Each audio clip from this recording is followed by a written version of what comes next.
I'm someone who loves trying out different makeup looks, but doesn't really wear much on a daily basis, so I like to focus on making sure I have high quality staples. And whether you like a fresh face, full glam, or somewhere in between, you've probably seen Thrive Cosmetics Viral Tubing Mascara. I've certainly seen it everywhere. You know, the one in the turquoise tube?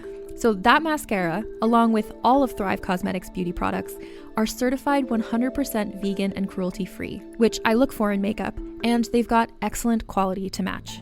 And something I didn't know from all the mascara videos I've seen is that for every product sold, Thrive Cosmetics donates either that same product, another product that is needed more, or a monetary donation.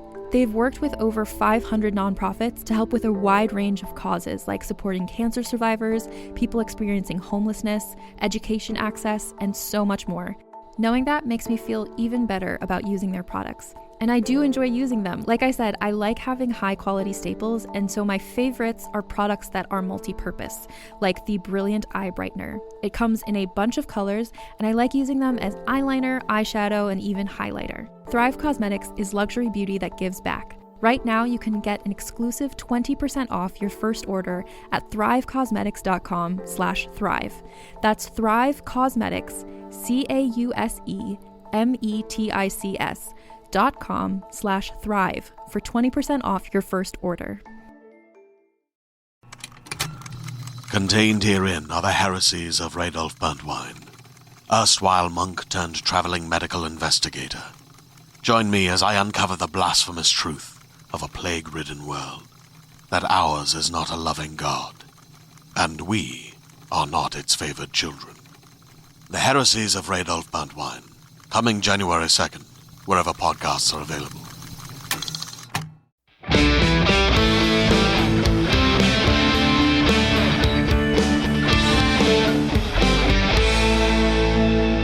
In 2005, two brothers hit the road to chase demons and fight monsters. Fighting a couple of angels, too. And eventually save the world. A bunch of times. Over 15 years, this series has built one of the most dedicated fan bases in all of entertainment, and that fan base is near and dear to our hearts. That's right. I'm Rob Benedict. I played Chuck Shirley, a.k.a. God. And you do a darn good job, too, buddy. Aw, thanks. Well, I'm Richard Spade Jr. I played Loki, the Trickster, and Gabriel, and I directed a bunch of episodes. Wow, is that it? I directed you. I don't know. What do you think?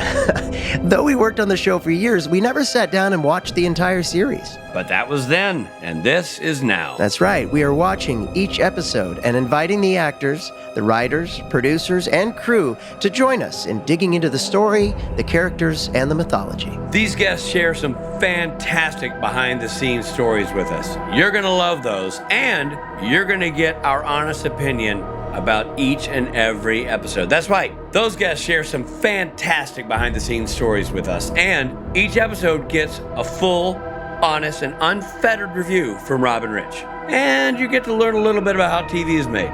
Lord knows we have. A warning, there are spoilers. And don't get frustrated that we haven't caught details for multiple viewings or that we know what happens 3 seasons from now. This is the first time we're watching these episodes. And you're there for the ride as we watch with our virgin eyes.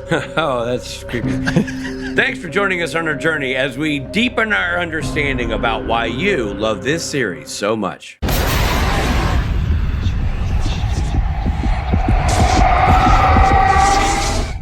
Hi, everybody. This is Rob Benedict. And Richard Spade Jr. And we're talking about The Curious Case of Dean Winchester, Season 5, Episode 7. Yeah, we are. I did that the opposite way around what I usually do. I know. You really threw me. And that's like, this is going to be one of the ones, it's a collector's episode of a podcast. You know what I mean?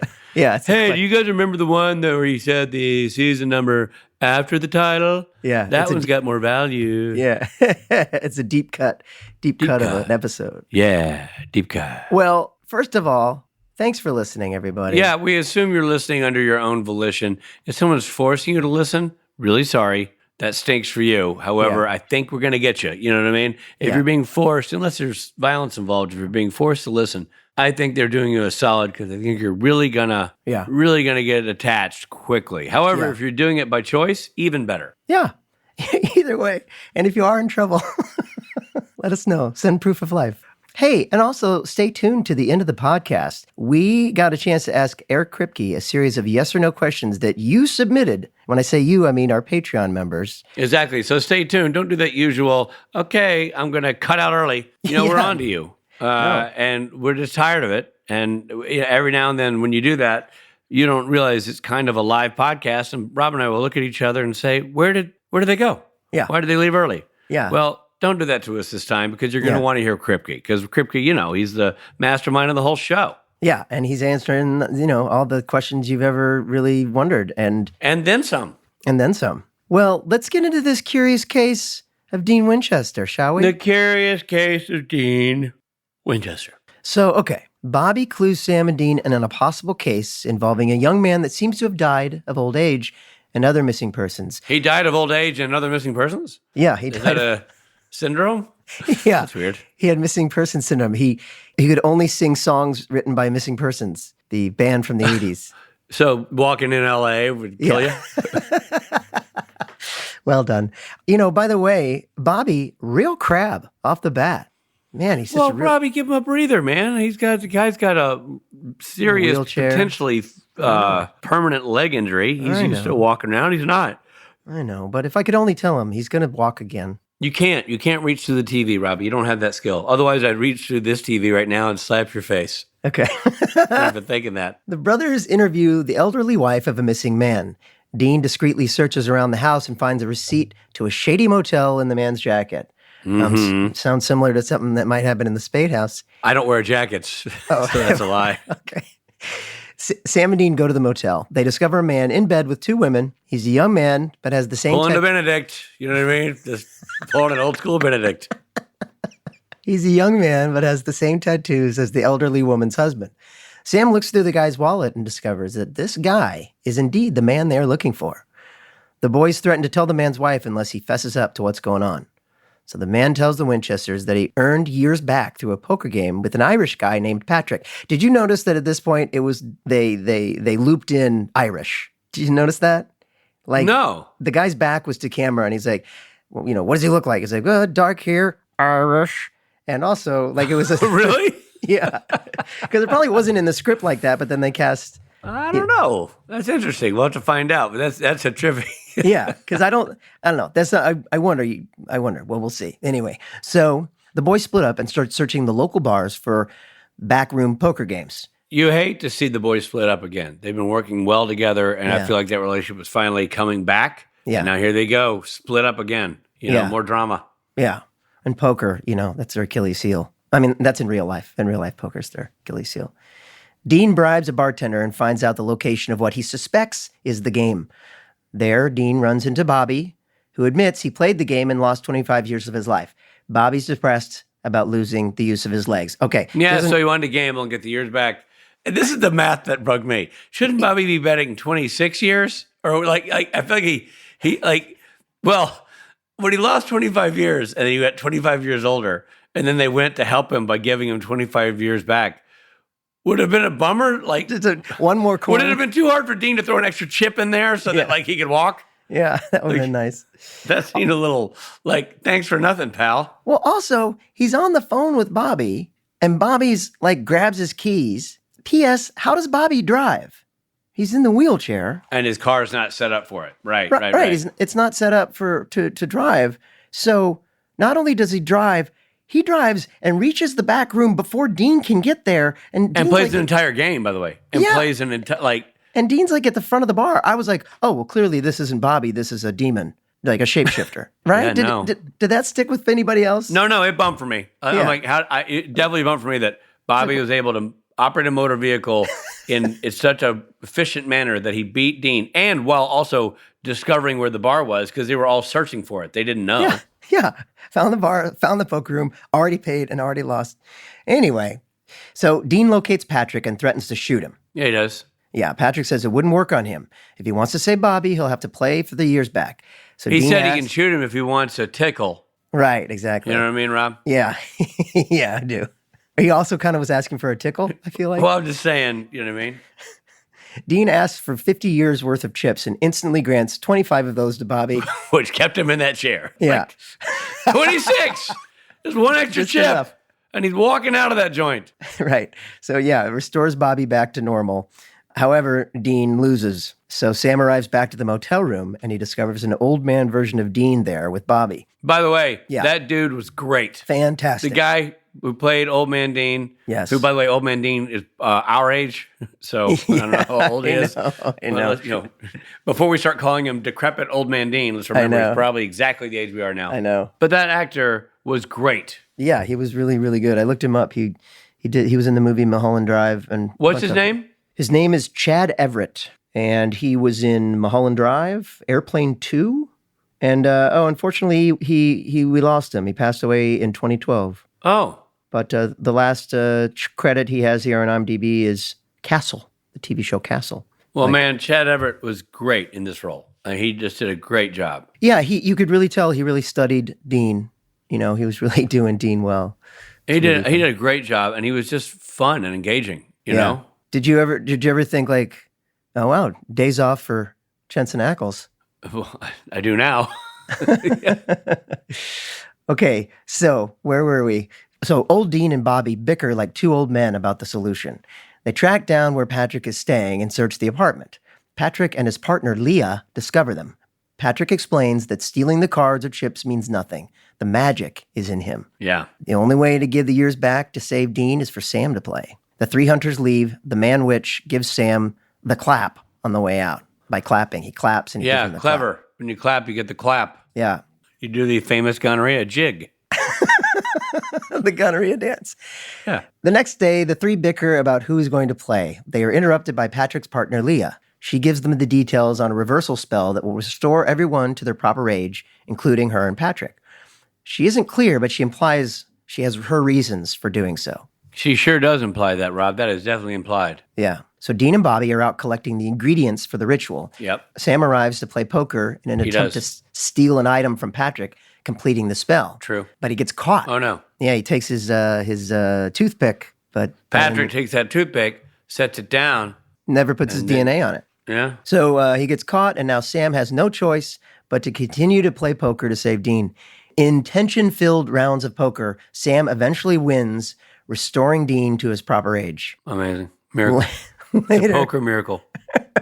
Later, Patrick and Leah are alone. She explains to him she can't keep doing this. She misses her family that died years ago. She had to bury her daughter, that kind of thing. Her daughter got old. Yeah. Patrick plays a round of poker with her, and he wins, and she gets old. And he's like, he's not into old chicks, I guess. I felt bad. You know what I mean? I was like, old. I just felt I feel my female friends like watching that and going like, really? Well, I think she was going to die.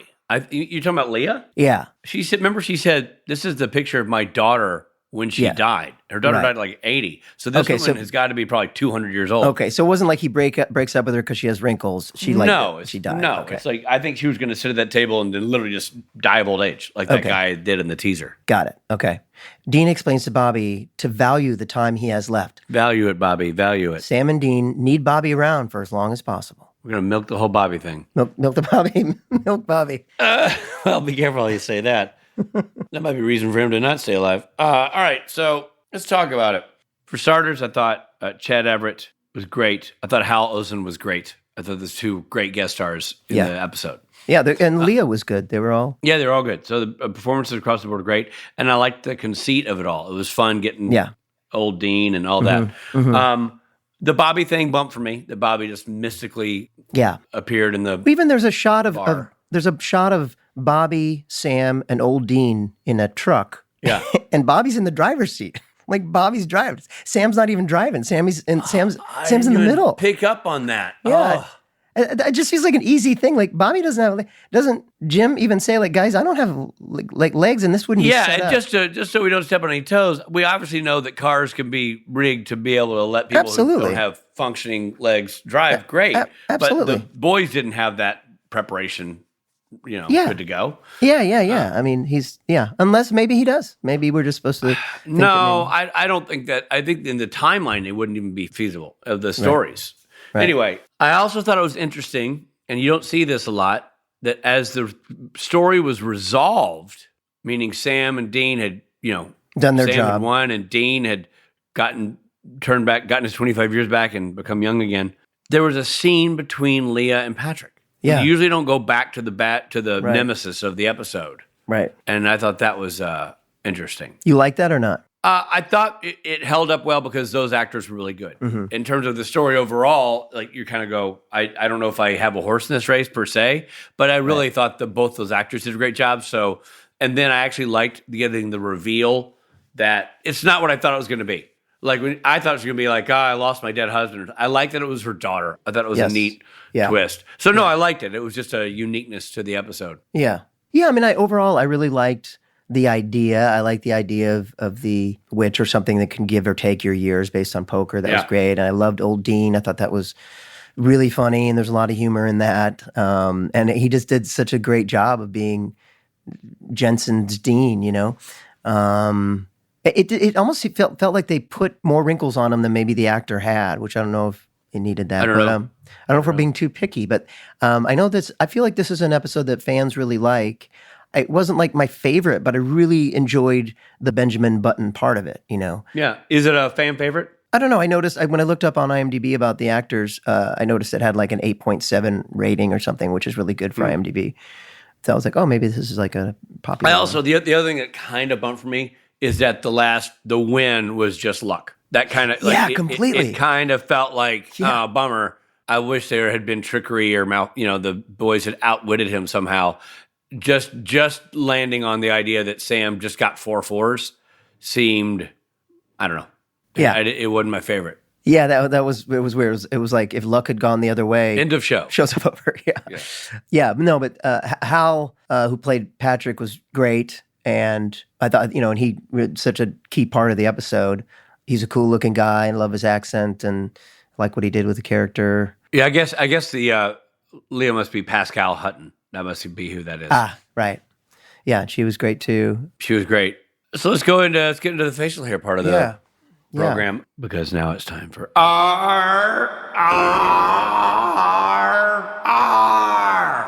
Rob and Rich ratings. I heard that with my bad ear. All right, let's see. I'm going to go with, what am I going to go with? What am I going to go with? This is not about you. It's about me. What am I going to go with? I'm going to give it to Steve Hine. Today's Steve Hine. Oh, wow. I think Steve has got a nice beard. It looks good on him. That's a great beard. And he's not putting too much effort into like coloring it. It's got the patchiness. It's honest. Mm-hmm. It's not a big fat lie like my beard. It's well groomed and it's there and it's substantial and I bet the wife likes it. However, it ain't no Stapleton. It's just a solid, no offense, sorry, Steve. It's just not. It's just a good looking beard that suits him. That I'm not sorry to see that beard. I'm not going, man, I wish I'd never seen this beard. Yeah. I'm not trying to erase his beard's imagery from my brain. I'm going to go, yeah. People say to me later, does Steve Hine have a beard? I'm like, well, that's when I saw him. Yeah, he did have a beard. And it was, you know what? Cool beard. That's where I'm going with this. It's well trimmed today. Kudos to Steve's beard today. The entire Steve Hine beard team really stepped up today. I assume there's a team. Okay, so I'm going to give it, I don't know if I've done this before. I'm going to give it to Les Claypool, the bass player and lead singer of the band Primus. Sure. Les Claypool has traditionally has like a really long goatee. Right. And occasionally there's more. Oh, yep, there he goes. You know what I mean? Kind of looks like the doctor in a Western. Yes, exactly. Exactly. Doctor in a Western. So he's long, now it's kind of grayish, but long goatee that's really well trimmed and coiffed. It's a great idea. I like that it's funky and different. But you wouldn't call it a full beard. But it's not a full beard. There you go. I got to be honest, I think Les Claypool's a great musician. I love Primus. He had another side band at some point, I think, that I used to listen to. I can't remember. Now I'm drawing a blank, but I love Primus. Saw Primus live. He's a sick bass player. Insane bass player and fun lyricist and singer. Great frontman. I've always said to myself, why Les Claypool? Why not more Claypool? Yeah. You know what I mean? So, okay, that's pretty good. So we got the Steve Hine and the Les Claypool. Yeah. Two men who will never meet. We got a real treat here. Richard had the chance to sit down with Hal Ozsan, who played Patrick in the episode. His first major role was in Dawson's Creek, but then he went on to appear in numerous TV shows, including NCIS New Orleans, Jessica Jones, The Blacklist, 90210, and Kyle XY. Plus, he was the lead singer of the rock band Poets and Porn Stars. Can't wait to find out about that. I know you love the second half of that band, Rob. Me, I'm a fan of the first half. Yeah, you've always been into poets. So, without further ado, here is Rich's interview with Hal Ozsan.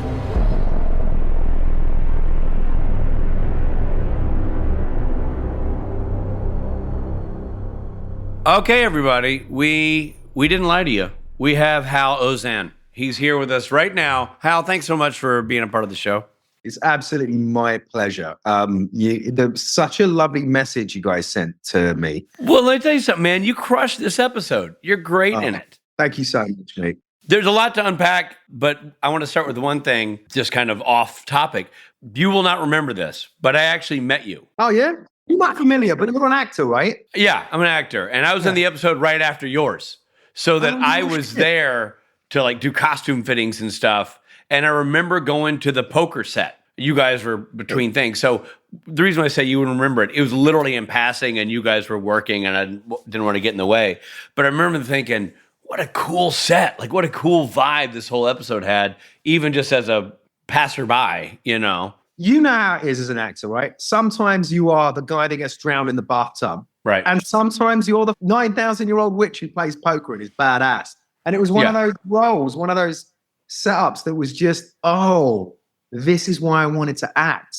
Like this is a kind of level of life that's too cool for reality, you know?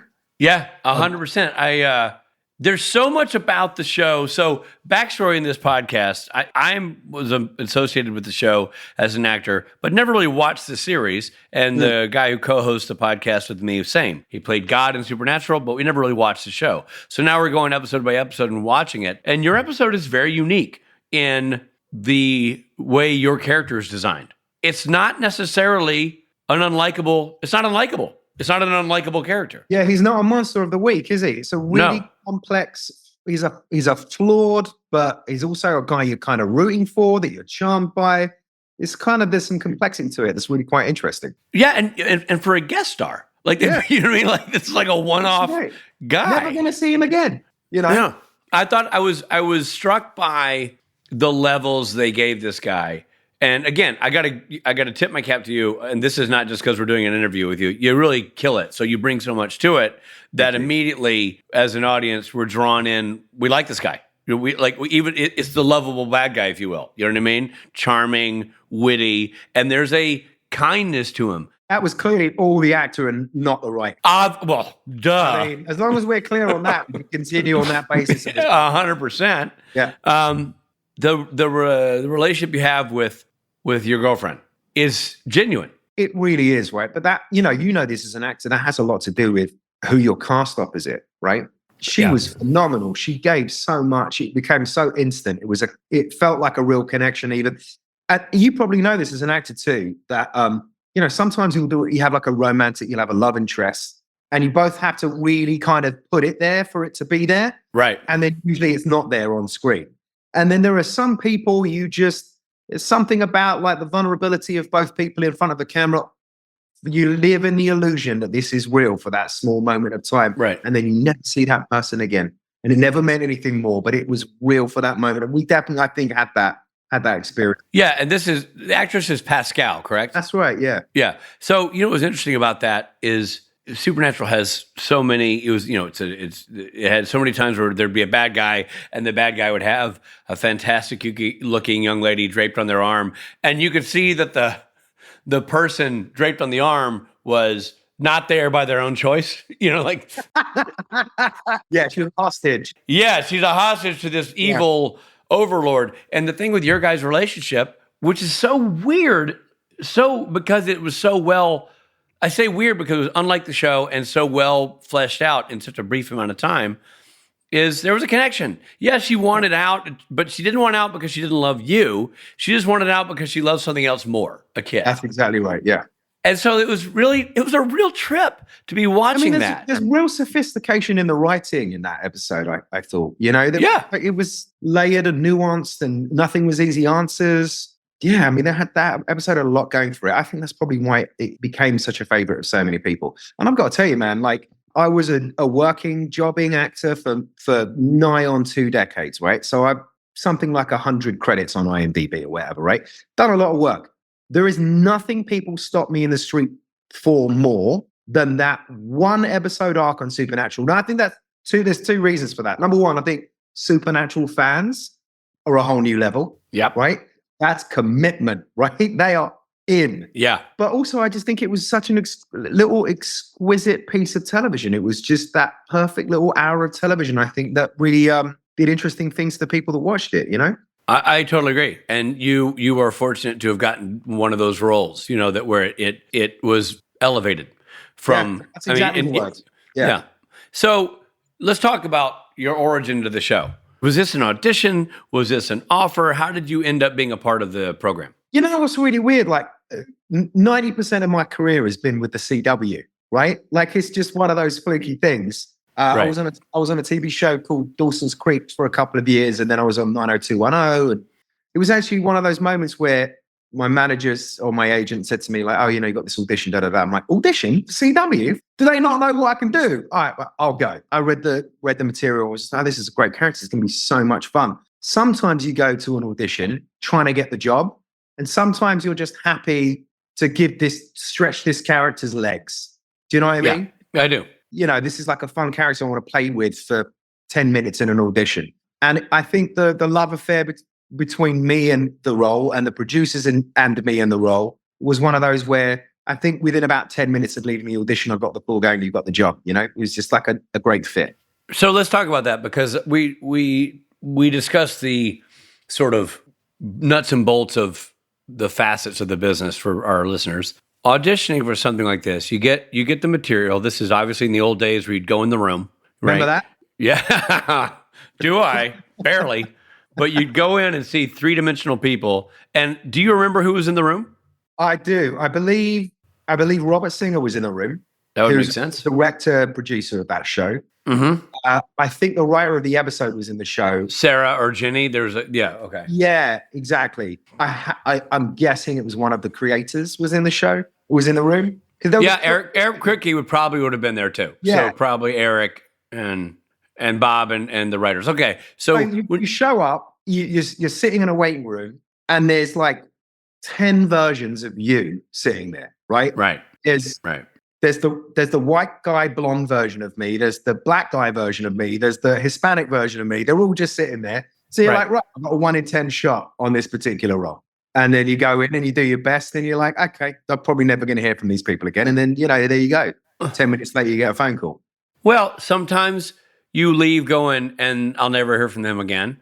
And sometimes you leave going, I'll eat my hat if I don't hear from these people again. So which was it? Like, was it like a glove and you put it on and you're like, oh, this is my glove? Yeah, you know, I never get that cocky, because I kind of feel like when you think, and I'm sure you've done a lot of theater, right? Yes. And those nights when you're on stage and you think, man, I am cooking tonight. No one has ever done this role like I've done it. Every scene is going perfectly, are actually your worst nights.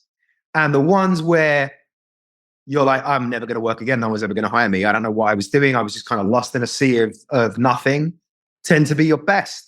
Because I think in life, acting's a mirror for life, right? And I think in life, when you think you're on top of shit, you're doing things perfectly and you're being the guy, you're coming off as inauthentic.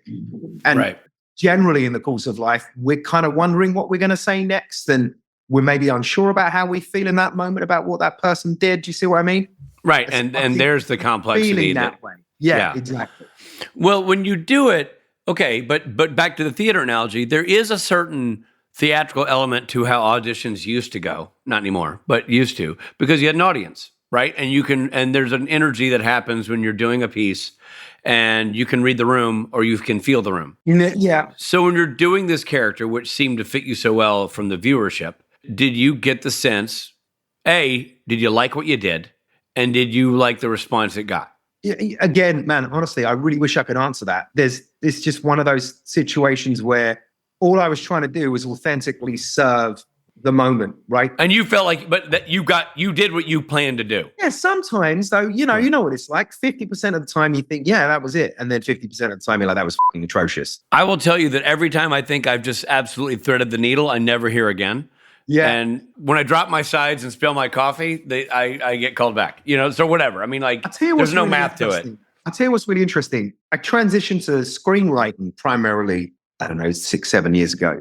And the first time I got to be in the room as the writer and have actors come into the room, I think it's such a valuable experience that every actor should do, is just sit on the other side of that desk, because it's not the guy or the girl that comes in and is slick and knows it all and is just, has all their choices perfectly calibrated that are interesting.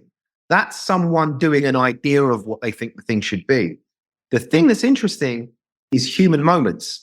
And sometimes those human moments come from the actor and their uncertainty or their vulnerability.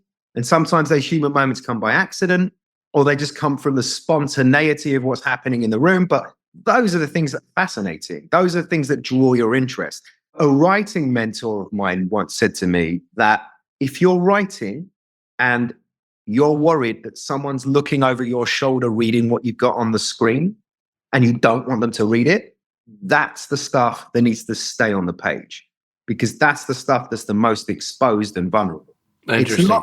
It's not the fireworks. It's not like the rat-a-tat dialogue that's the good stuff. It's the embarrassing human truths that are universal, that we all feel, that we're all embarrassed to say out loud. Because when we see those things on screen, and we see those moments in a performance, we feel less alone in the universe as an audience.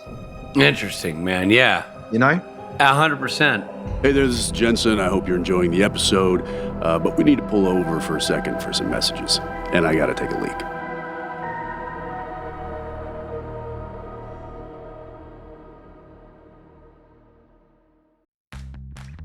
You can shop from anywhere doing pretty much anything. You might shop while working, eating, or even listening to this podcast. And however you shop, we all know and love the thrill of the hunt. But do you also know how to get the thrill of the best deals? Because Rakuten shoppers do. With Rakuten, they get the deals they love with the most savings and cash back. And you can get it too. Start getting cash back at your favorite stores like Sephora, Nike, and even Expedia if you're looking to get some travel in. And getting cash back doesn't mean you have to miss out on sales, because those can just be stacked right on top. It's easy to use and based on a simple idea. Stores pay Rakuten for sending them shoppers, and Rakuten shares the money with you as cash back through PayPal or check. Download the free Rakuten app and never miss a deal. Or go to Rakuten.com to start getting the most bang for your buck. That's Rakuten.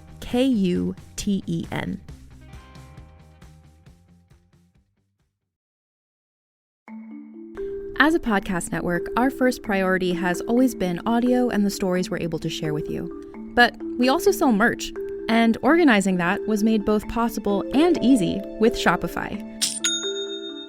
Shopify is the global commerce platform that helps you sell and grow at every stage of your business, from the launch your online shop stage all the way to the did we just hit 1 million orders stage. Whether you're selling scented soap or offering outdoor outfits, Shopify helps you sell everywhere. They have an all-in-one e-commerce platform and in-person POS system, so wherever and whatever you're selling, Shopify's got you covered. With the internet's best converting checkout, 36% better on average compared to other leading commerce platforms, Shopify helps you turn browsers into buyers. Shopify has allowed us to share something tangible with the podcast community we've built here, selling our beanies, sweatshirts, and mugs to fans of our shows without taking up too much time from all the other work we do to bring you even more great content. And it's not just us. Shopify powers 10% of all e-commerce in the US.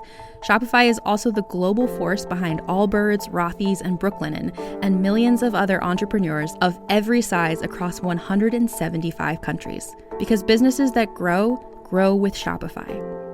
Sign up for a $1 per month trial period at shopify.com/realm, all lowercase.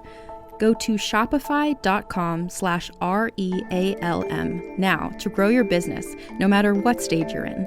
Shopify.com/realm.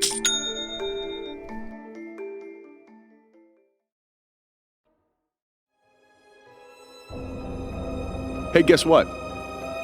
We're back. It's a trip, because what Supernatural achieved, and other shows do achieve it. Game of Thrones did, and some other shows. But you can come up, say it in two. Yep. Count them on two hands. It's not that many in the history of TV. They didn't just care about the frame of the house. They cared about the doorknobs. They cared about the throw pillows. I am constantly flabbergasted by the caliber, and I'm a product of it, and so are you, of the guest cast of Supernatural. The guest cast of Supernatural, which was a CW show, which you could have just brought in the hot ones and sent them out the door. People up there. Yeah. Exactly. No, man, they did. If it's a little kid, the little kid comes in and crushes it. If it's a older guy with one scene playing a fisherman, it's great. Did you ever work with Rachel Miner, who played? Yeah, I know Rachel quite well. So Rachel was my ex. And now one of my very, very dear friends. I did not know you guys dated. We were engaged, actually. Yeah, I had no idea. Yeah, we lived together for like 6 years. She's great. She's one of the best human beings to have ever walked the earth. She's a special, special person.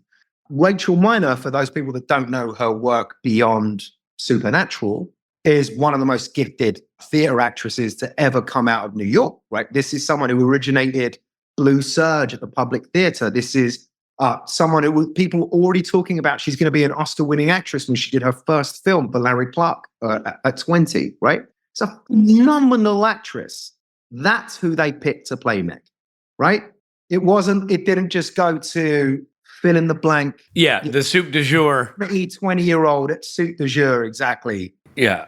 Any old ingenue. They gave it to that artist. And that's what that show felt it deserved, and it's what its fans deserved. Because the writing was there. As you proved in your episode, the writing was there to facilitate complex characterizations. Yeah, exactly. It's really funny because, so I was on Dawson's Creek at the same time that Jensen Ackles was on Dawson's Creek, right? Awesome. And we were in different storylines. He was, I think, in Katie Holmes' storyline, and I was in James Van Der Beek's storyline. But we, ran into each other all the time. We got very friendly. And I remember as that show was wrapping up, Jensen said, yeah, man. Yeah, luckily I've got this new show. I'm going to go do this pilot. And I remember, oh, that's great, man. Tell me about the show. It's like, yeah. The way he described it was Buffy with dudes. I'm like, man, I'm thinking to myself, yeah, good luck, buddy. I feel like that show's going to last all of 3 episodes. And here he is. Yeah. 2,000 seasons later on one of the most iconic shows in the history of television, right? Yeah, man. Goes to show you never can predict, right? Because if you could. That's all because of Kripke and his writing. That's all because of the talent of the writers, creators of that show and the dedication. Because that show could have gone in any direction. 100%. A show that disappeared or the show that it became. Well, you also know that pilots, right, are everybody is counting on everybody to bring their A game to a pilot because any one thing falls apart and it's dead. Yeah, 100%. Jared and Jensen casting, stunning, out of the gate right there. Then you get Jeffrey Dean Morgan cast as the dad. He's done okay, And then you got David Nutter, who's the most successful pilot director in the history of television, directing your pilot. Right. You know what I mean? I worked with Nutter on another show, and he's brilliant. He just got the DGA Lifetime Achievement Award. I think the second guy in TV to ever get it. I mean, like he's a different caliber of television director, period. He really. So all those elements were there and it still could have failed, but it didn't because it just was destined to do great things. In the nuances of the character you're playing, obviously he's a poker player, the dealing and the card handling and all the things that demonstrate a guy as a avid poker player, was any of that you? I did none of it. It was hilarious, actually, because there was, I don't know if you remember, but there's like this weird chip thing that happens, Yes, like yes. The rolling with chip. The chips. So Robert, the director, showed me how to do that for about 3 hours. And I could not get it right. Like I'd maybe flip one chip and then drop it. I'm not the most coordinated guy in the world, right? I chose acting and not sports, right? For a reason. Yeah, exactly. I was a drama nerd.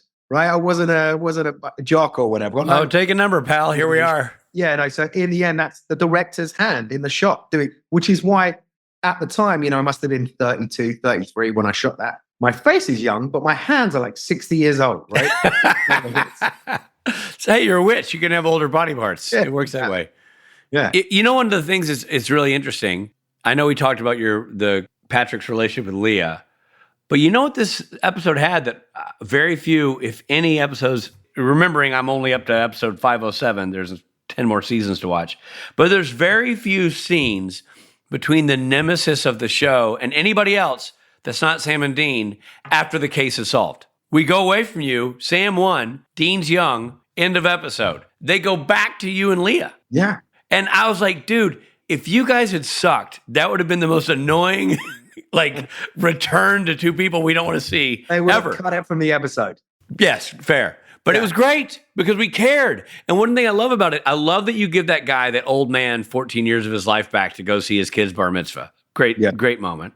Yeah. And then you and Leah, like, because you love her, you let her go back to join her daughter in the afterlife or whatever. It was just it was so meaningful. You just loved that character. That character was a likable guy and had a genuine relationship with Leah. I just thought that was fascinating. They went back to you guys. I was like, whoa, trippy. They closed the circle on that loop. And I liked the writing of what Leah was yearning for. In my mind, when she kept tapping that thing, I thought it was going to be, he stole me from my Civil War husband and I've always yearned for him, blah, blah, blah. No, it's her daughter. That's it. It was way cooler. Yeah, it was just an exquisite piece of writing, right? It was very human. Yeah. I mean, look, the thing about genre is it's supposed to be a lens on the human experience. We're looking at our own lives, but through this slightly distorted lens that maybe allows us to look at it, one step removed, so we could even see it even more clearly. That's when genre is working well. That's what it's doing. And I feel like that episode is a classic example of that. I couldn't agree more. The car stunt, getting hit by the car, which, I mean, I know stunts are stunt guys and stuff. How involved were you? Were you even there that night? Or no? I mean, like, how involved were you? Wasn't there?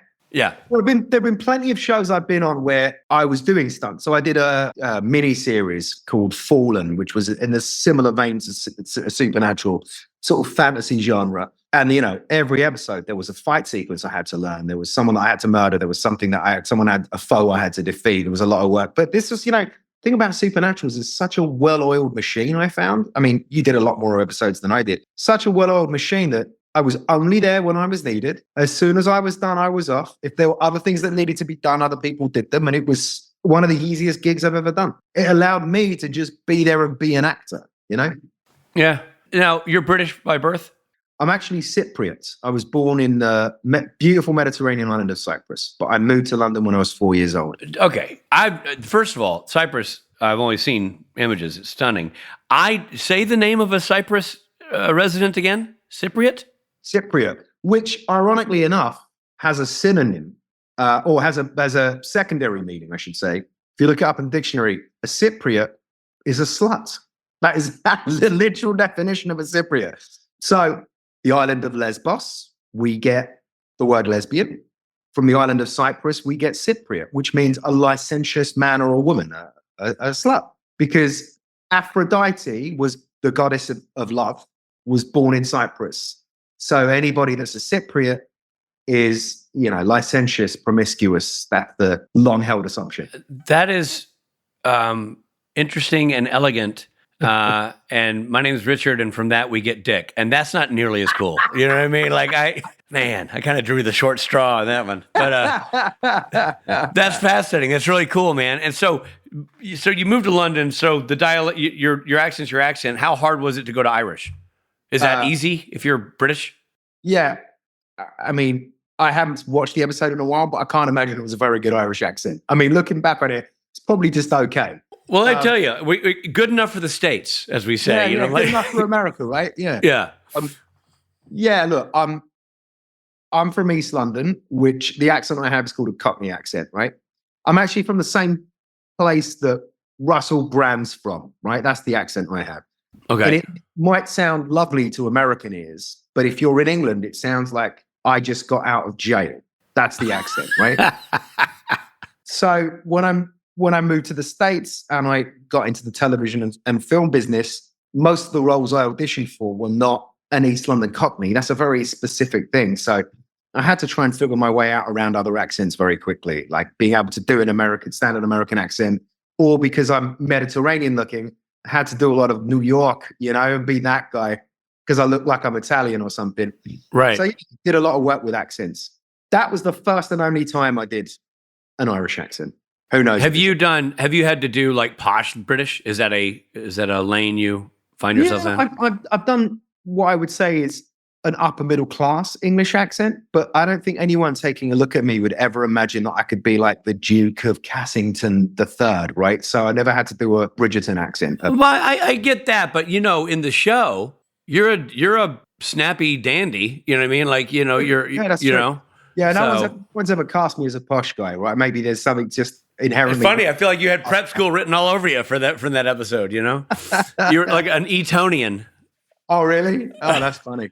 Yeah, no, I've got a very working class accent, but I tend to end up doing characters that are either working class like myself or middle class. But no one's ever quite put me in like the landed gentry end of things. Yeah. And then I know that you got something cooking now. I don't know if we're allowed to talk about it or what's going on. What can you tell us about what you're doing now? Yeah, we can talk a little bit about it. I was invited to do a new show for Apple Plus as a writer. I think Supernatural fans would really like it. It definitely lives in a very similar end of the genre spectrum. Right now, the show is called Breaking Eden, but that show title is going to change. I'm not quite sure what it's going to be yet, but there'll be something very exciting coming to Apple in the next, 12 months. Are you guys currently shooting? Are you prepping? What's going on? So right now we're in the what's called the writer's room. So how many episodes will this Apple show have? I'm curious how many episodes you four will generate. We've broken 8 episodes for season 1, and I think it will probably be, because it's quite expensive, big budget kind of show, it'll probably be 8 episodes per season, and hopefully it will have even 1/10 of the run that Supernatural had, Well, let me tell you something. The era of a show going 15 years, 22 episodes a year long gone. is gone, baby. Yeah, they're long gone, mate. Gone with the black and white and the rabbit ears. You know what I mean? Like, yes, it ain't happening anymore. No so one's at least making those deals. Yeah. Nobody. And by the way, as much as that was great to have regular work if you were on that show as a crew member, also nice to see your kids grow up and stay married. You know what I mean? Like those schedules killed crew members. Killed them. Night shoots? Let's talk about that for your audience. What is a night shoot like? Especially shows where it's moody, right? So everything's kind of shot at night. Like I was on Jessica Jones. You know that show? Sure. I was on that for a season, and half the episodes were at night, right? It is brutal to go to work at 8 o'clock at night and come home at 8 o'clock in the morning and do that day in, day out for weeks on end. Yeah. Season after season. You're talking about man, you're hallucinating. You're seeing things that aren't there. It's not the same for the actors, because the actors can have an awful schedule. They can, but people show up before they are there and after they leave. The crew is whatever the actors are doing. Hair and makeup are there before anyone shows up. They're there after man. Everybody leaves, right? Exactly. So it's a double-edged sword, because I yearn for the old days of, let's get a job and let's stay on it for 22 episodes. But the reality is, the British have always done that shorter style, right? Like I always feel like the running joke was, this is going back before streamers were a thing, but I think Simpsons had a joke years ago where they go, we're running The Naughty Nanny, and it's Britain's longest running series, and we're showing all 12 episodes tonight. It just had that sort of, that's right. The UK did such short things. Listen, again, Supernatural is one of those exceptions to the rule as always, but right. There really is something about only doing a few episodes that allows you to keep the thing at its best. Because if you think about most shows that have a 10-episode season, 2 are great. Right. 3 are okay. And maybe, 4 are total shit, right? That's the average 10-episode season. When you only have 6, 7 episodes per season, every single one of those episodes have to be 100%. When you have 22 episodes to do every year, there is no crew or writing team or acting team on the planet that can hit a home run every time they go to bat. Yep. It just doesn't happen.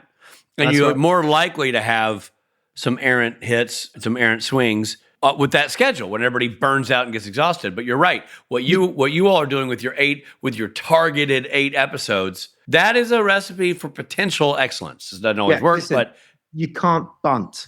No, you cannot. You don't get a free one. Swing for the fences, There's no bottle episode. Yeah, exactly right. No. Dude, thank you so much for being a part of this conversation. You're great in the show. You're a fascinating guy to chat with. And you have exciting stuff coming up, man. This is and you're a big fan of Rachel Miner. So you've just crushed it on every level. If you talk to her in the near future, give her a big smooch for me. Give her my love. We will absolutely make sure that we do. And truly, thank you so much for doing this, man. You're a fascinating guy. On a personal level, I'm glad we got to have this conversation. Me too. Maybe we'll catch up next time in LA. I look forward to it. See you later. Take care. See you, buddy. This is Jared Padalecki stopping in to say hi and let you know that we've got to take a quick break.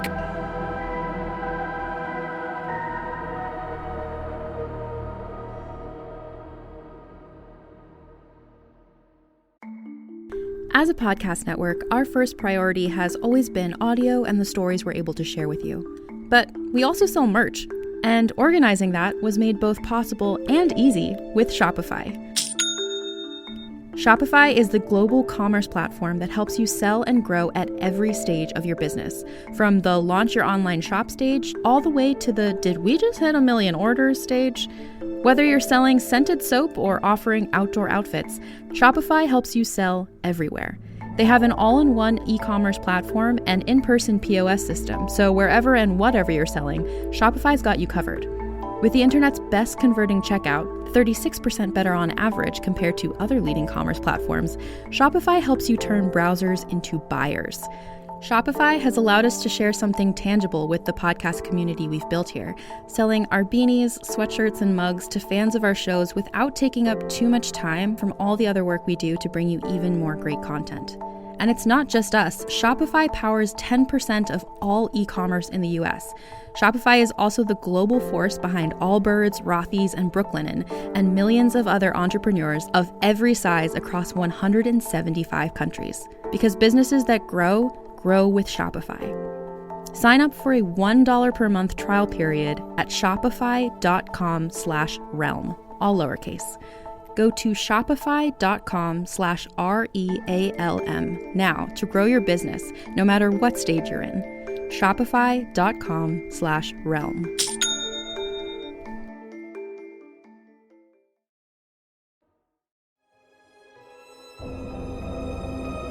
Thank you for supporting Supernatural then and now. And now, back to the show. Rich, that was a great interview. Well done. Thanks, man. I did a little research. I enjoyed chatting with him. He was an open book. I thought we had a good back and forth. I feel strong about it. I feel strong about it. That makes no sense. You should feel strong about it. You asked the tough questions that not everybody's going to ask. You know what I mean? And that's what makes you a good reporter. Like, did you enjoy working on the show? And Exactly. How did you get the part? What do you think of Jared and Jensen? Yeah, really cutting edge stuff. I'm proud of myself. Yeah. No, he's a great guy, man. I'm glad we got the opportunity to have that conversation. Yeah, well done. All right. Well, I'm itching to talk about mythology. Oh, well, dude, you're in luck because we have a whole segment dedicated to that in this podcast. It's actually every week we do it. What's it called? Go with me here. Okay. You're going to like this. Okay. We decided to call it mythology. So, okay, the character Patrick has a distinct Irish accent, and the incantations are in Gaelic. So maybe I was wrong with my first thought about it. What did Ireland have to do with this mythology, Richard? Well, I'll tell you what Ireland didn't have. Ireland didn't have the same issues that Europe and America did in the 13th century through most of the 16th centuries. Ireland didn't participate with the persecution and witch hunts that America and the Germanic regions were infamous for during this time. Witches and sorcerers were revered and celebrated in Ireland, which is why Adam Fergus is still allowed to go home. That's true. They were also revered in Scotland and the Isle of Man, which is why Ruthie's powers are lauded in her home country, as opposed to sending people screaming into the night with fear. Right, which she's still doing. I know. Well, you married a witch. Late in the 16th century, witch trial hysteria did start to hit Ireland. I assume that means the witches put out an album, and it was like Beatlemania. They just went crazy. This is around the same time all persecution was happening in Salem. Huh. So kind of like, they had witch mania, like Beatlemania, but in Salem, we were really cutting the hits. You know what I mean? Like, it was really blowing up big in the States. Right, we had Elvis, they had the Beatles. Right, right. The rest is history. Right. The term witch is often reserved for women. Male witches are often referred to as warlocks, wizards, sorcerers, or Richard. Well, we're still having fun, which reminds me, it's time for fun facts. Wait, what? It's time for fun facts. Darn right it is, which is why I just said.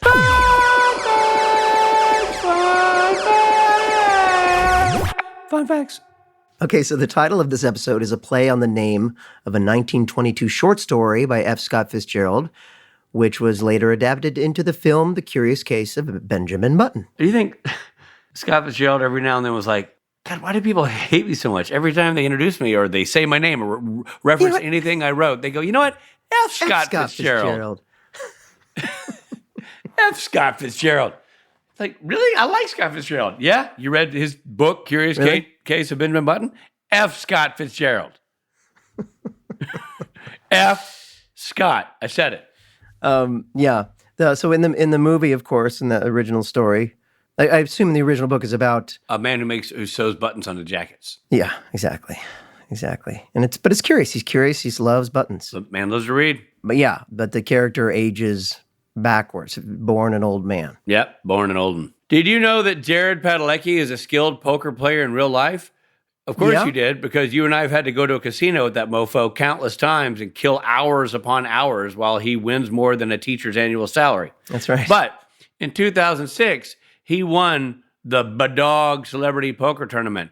Bodog. Bodog. Celebrity Poker Tournament. Director Robert Singer is also known to be a poker player as well. Yeah. And that I actually didn't know. So there you go. That's a fun fact. Yeah. There's one story where Jared Padalecki was playing poker in Australia after convention, and my bandmates in Loudon Swain were all there betting on his hands. So they were sort of also winning by proxy every time he won. Riding his coattails, as it were, in a poker way. Mm-hmm. I get it. He knows what he's doing. Man knows how to win money. In the beginning of the episode, the woman is reading the Weekly World News with headlines about the apocalypse. I missed that. The Weekly World News ceased publication in 2007. I actually did notice it because the Weekly World News plays a prominent role in Tall Tales, that first episode I did. Oh, yeah. Where they use that newspaper all the time. And so I was like, oh, weird. A little, that's their National Enquirer, so to speak. If you I was going to say, was the Weekly World News like the Enquirer, or was it like the New York Post? No, it's like Bat Boy eats cat. Wow. Or whatever. That kind of stuff. That crazy. Yeah. Wow. Huh. I don't know if Bat Boy eating a cat is that crazy. It could just be human interest story. True. This is the final episode in which Dean wears his bottle opening ring. Really? How do we know that? I don't know. There's a bunch of information online. Bottle openers in the future, right. Wow. Gives a lot of work to bottle openers. Is that something he does? He opens bottles with his ring? Like Jason Manns? Very own Jason Manns? Open bottles with his ring? Or Jensen. Jensen opened a bottle for me the other day like that. Oh. When we were in Rome. Yeah. It's just the kind of a trick you can do. You can do with a ring if you're wearing a ring and you're those guys. I've tried to do it and nearly broke my finger off. Yeah, I can't. My ring is not set up for it. And also, for all I know, it might. I have a fear that I'm going to damage my ring, so I just don't bother. Well, I don't think our fingers are set up for it. Well, there's a lot about me that's not set up for it. As you know, most of the smoothies I drink, you don't need to pop a top on. That's how I roll. Oh, geez. So, it's just different needs. Yeah, I forget. You're such a teetotaler. Uh-huh. So no more. So he's not opening any more bottles with his ring. He's not doing it.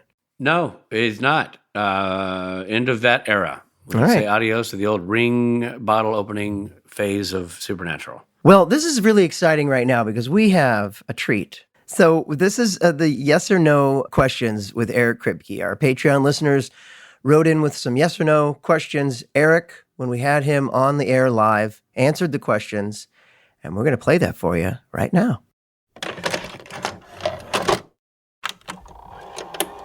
We asked our Patreon subscribers to submit yes or no questions.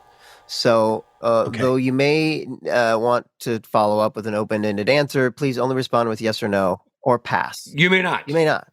Yeah, you may not. We're going to cut you right off. All right, you go first, Richard. All right, here you go. I'm taking the odds. Rob takes the evens. And I will start because the first number is indeed an odd. Did you know at the beginning how amazing Jared and Jensen were going to be together?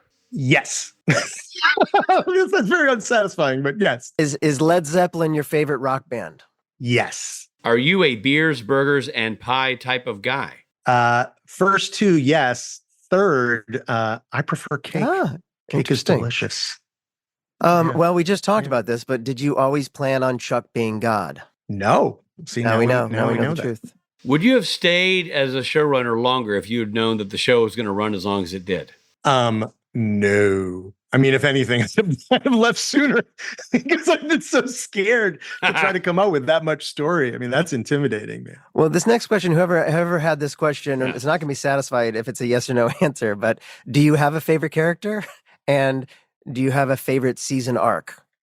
Season 4 is I can only speak to the ones I did, you know. Season 4 is a great season. Season 4 is my favorite season that I did.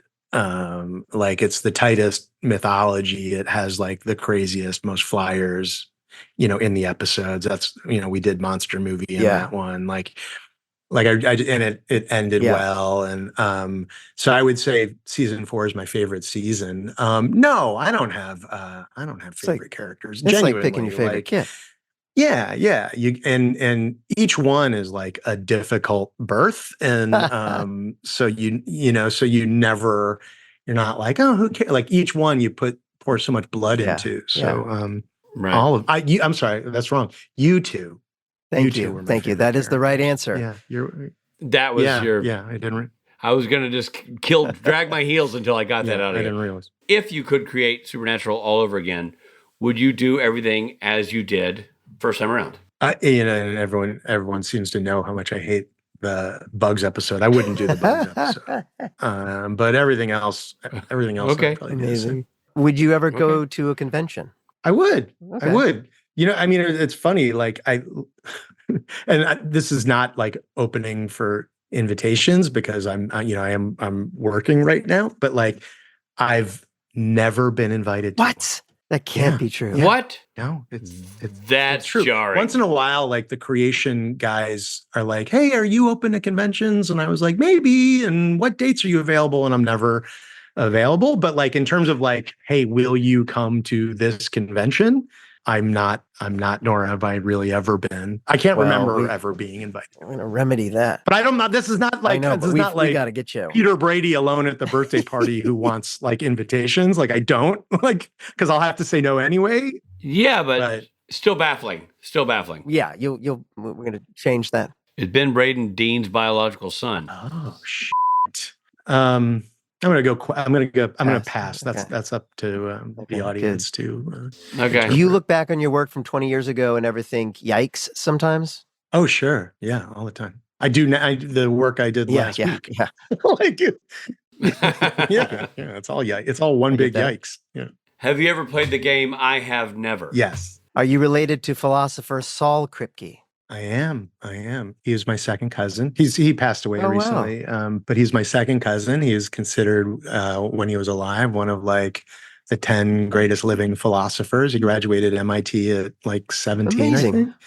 Yeah, linguistic philosophy. Yeah, I tried. I couldn't get past page 1 of his of his book, but he's from what we call the smart side of the family. Wow, amazing. Do you have any influence with the Batman franchise? Yes, all the influence. No, of course not. Why would I have any influence? And I know that the next question is they want Jensen to be Batman. No, that's not true. This is my question. I was going to say, if so, can you bring back the codpiece? Because they did that really well in those early Joel Schumacher version. I think this is the same kind of question. Do you have any pull with Funko? I don't know if I have pull, but like we were in business together on a bunch of stuff.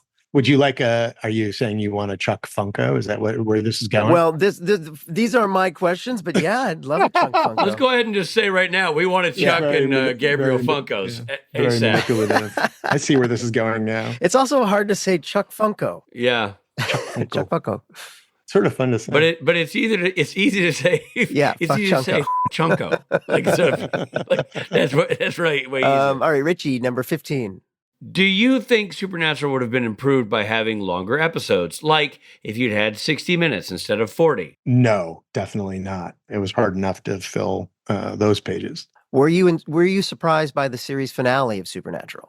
No, because they showed me the script, and what I can say now about it was it was supposed to be way bigger.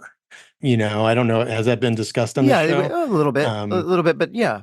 Because of COVID, it ended up being like Sam, Dean, and Bobby, you know, in front of like the cabin and whatever. Like it was supposed to be Harvell's and they were all supposed to come back and Kansas was supposed to play and because they died in a terrible bus accident apparently in heaven. And I was going to fly up. I was going to be in the crowd. Like we were supposed to be an amazing. We all had hotels booked. Finale that would have been, I think looking back, it's nice to have the two guys and that's great, but it would have been great to have the two guys and this amazing, because that shows so much about family. It would have been epic, that it's sort of a bummer. It could have, I know how, certain fans aren't crazy about the finale. And I think it would have had a much different reception just simply had we ended it the way, Andrew and Bob originally intended. Yeah. I mean, there are a lot of things that are out of people's hands for that one. Yeah. Yeah. Global pandemics are a thing. Turns out they can slow things down. Richie? 17. 17. After season 5, did you have any involvement with the show's casting or storyline? Throughout season 6, I was there as kind of like Sarah's consigliere a little bit. Like we would do a transition and give advice, and I'd be in some of the story breaks. I wrote, the finale of season 6. Oh, yeah? Yeah. It's The Man Who Knew Too Much was the last one I ever wrote. So I would say throughout season 6, I have to take a certain amount of responsibility. But from season 7 on, I was welcome and invited to give thoughts. But part of it is also like, I know what it's like to have like the drive-by producer, where you're working on something and someone swings by and they're like, hey, let me hear that. No, that. And then they like take off, I was very conscious of not wanting to be that guy for Sarah and then Jeremy. And like, so I would check in and when they had something they really wanted me to see or ask, they would reach out. But honestly, I was very hands off because I know painfully what it's like when you have a producer who's too hands on. Were you ever tempted to return as showrunner on the show? No. No. It's like 104 episodes, man. What more do you people want from me? Number 19. Do you have any more projects in the works? Yeah. I'm all The Boys currently streaming on Amazon Prime. Sign up for 2-day free delivery, and then you can watch it. Big hit show. And then you can watch it. We're finishing season 4 of The Boys. I'm going to start the writers' room on season 5 soon. Well, that answers question 20, which was, will there be a season 5 of The Boys? There will be. There's also a college set spinoff. Yeah. And also Amazon Prime is doing an amazing 2-for-1 paper towel sale from now. from now until February 4th. Over there ASAP. So log on. And, it's one-stop shopping. One-stop shopping for all your celebrate Valentine's Day with paper goods. If you need a flared ass anchor, which I've looked up and is a thing on Amazon. Research. Yeah. So if you need that, or you need some Sensodyne toothpaste, we got you covered. That's Prime. That's Prime's motto. A non-flared ass anchor. From ass anchor to toothpaste. That's their. I pitched it. They weren't into it for some reason. We have it all. All right. Last question in this 21 round lightning extravaganza. Will you create roles on The Boys for more Supernatural alumni? Well, I think they should be tuning into season 4 to see Rob, to see Jeffrey Dean. Yeah. The proof is in the pudding. Yeah. I mean, it's right there. Jared and I have discussed season 5, because I feel like as a completist, I really want, Jared on the show, even if it's just for an episode. It's exciting. So hopefully, I mean, he's been, because people are like, why don't you put Jared on the show? And it's like, I've been trying. I mean, the guy's got, the guy's the star of the TV show. Yeah. And they do whatever, 20 episodes, 22 episodes. So he's been unavailable, but hopefully I can get him for season 5. Excellent. Well, thank you very much, Eric Kripke, for doing this first time and maybe last 21 question salute. Yes. Oh, man. Kripke, anytime we get him to do anything, it's a massive score because he's just a fascinating dude with great energy and obviously the brains of the whole operation. So it's just really neat to have him here and be a part of the podcast. He had a great opportunity to sort of like, corner him and say, what are the answers to these questions? Give us your lunch money or else. That was great. It was all great. So much great about this episode. Great episode. A lot of people are saying, I'm just looking at the reviews here, best interview we've ever done. Wow. They said something about this interview was different, and it worked on a level that they haven't seen before. There's a certain balance that was struck here that they're just clamoring for us to do going forward. I don't know what that is, what the missing ingredient was, but we can go back and we can analyze it and see if it's something we want to address in the future, because I've never seen a response like this. This is intense. Cutting out the fat, they're saying. Something about dead weight or tossed to the curb. A lot of catchphrases flying around. The real shocking part of that is that this hasn't aired yet, and yet reviews have already come in about the interview. I'll tell you something else that's a little behind the scenes truth about this whole thing. I haven't done the interview yet. That's happening after this, after we finish wrapping up the podcast. Well, I always hate to miss part of the interview. Usually that's your move. That's my go-to. But yeah, you crushed it. Clearly, you crushed it. Thank you, buddy. I'm really proud of this one. It could be Rob's last episode, everybody. Goodbye, Rob. Thanks for being here, everybody. It was a great episode, and it continues as we go forward. You know what? We're going to get to continue our conversations with Eric Kripke. Yeah. Going forward. Yeah. We're going to have him for Changing Channels and the Real Ghostbusters. So that's exciting. Yeah, we're going to have him back in, and we have another interview with Eric in the next 2 episodes. And it's really fun because Changing Channels, of course, features heavily our very own Richard Speight Jr., while the Real Ghostbusters features yours truly. And so it's a good back-to-back Rich and Rob, Eric Kripke extravaganza. Bingo it is. Can't wait. It's going to be awesome. Be here for it, because you know we will be. Absolutely. This episode of Supernatural features Jared Padalecki as Sam Winchester, Jensen Ackles as Dean Winchester. Guest stars include Hal Ozsan, Jim Beaver, Pascal Hutton, Christopher Russell, and Chad Everett. The Curious Case of Dean Winchester was written by Sarah Gamble, story by Sarah Gamble and our dear friend Jenny Klein, directed by Robert Singer. Editing by Anthony Pinker, music by Christopher Leonards. Executive produced by Eric Kripke and Robert Singer. This episode originally aired on October 28th, 2009. This episode of Supernatural Then and Now was hosted and executive produced by Richard Speight Jr. and Rob Benedict. Produced by Stephen Hine, written by Stephen Hine and Haida Holscher. And edited and associate produced by Trey Booty. What's up, Booty? Music provided by Tim Wynn. The episode was recorded with the help of Sonic Fuel Studios. This podcast is from Story Mill Media. Follow the podcast on Instagram and TikTok, while that's still legal, at SPN Then and Now. And become a member of the podcast at www.patreon.com/SPN Then and Now.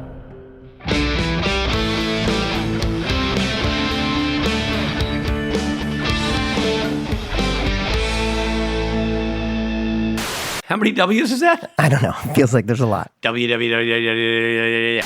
And the incantations are in Gaelic. That doesn't sound like mythology. That sounds like a fact from the show. I gotta be honest. What I thought was funny is they kept calling the guy a manwich, which, I mean, every time I just thought of like a sloppy Joe. Yeah. Because there was an ad campaign. Yeah. Remember, there's an ad. It's not a sandwich. It's a manwich. Manwich did sound like oddly kind of a put down, but also kind of like, I don't know, just kind of bro talk. Yeah, exactly. There was a lot of bro talk in this episode. Yeah. Jim Beaver said something about like, I'm worried you're start growing lady parts. Yeah. It's just sort of, yeah. Story Mill Media.